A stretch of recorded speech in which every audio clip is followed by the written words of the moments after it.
দরুদ এবং সালাত বর্ষিত হোক প্রিয় নবী সৈয়দুল মুরসালিন খাতামুন নবিয়্যিন মুহাম্মদুর রাসূলুল্লাহ সাল্লাল্লাহু আলাইহি ওয়াসাল্লামের প্রতি। আমরা সবাই সংক্ষিপ্ত আকারে দরুদ পাঠ করি। আল্লাহুম্মা সাল্লি আলা মুহাম্মদ, আল্লাহুম্মা বারিক আলা মুহাম্মদ। ভাই সাউন্ডটা একটু কমিয়ে দেন সবাই। সম্মানিত উপস্থিতি, আজকের এই সংক্ষিপ্ত সময়ের জুমার খুতবার আলোচ্য বিষয় হচ্ছে হাদিসে জিবরিল। হাদিসে জিবরিল এর মৌলিক শিক্ষা। আমরা দোয়া করছি আল্লাহর কাছে, আল্লাহ পাক যেন আমাদের সবাইকে আলোচনাটা শুনে বুঝে আমল করার তৌফিক দান করেন, আল্লাহুম্মা আমিন।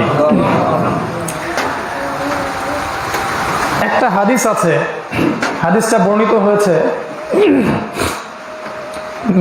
মিশকাতুল মাসাবিহ কিতাবের মধ্যে।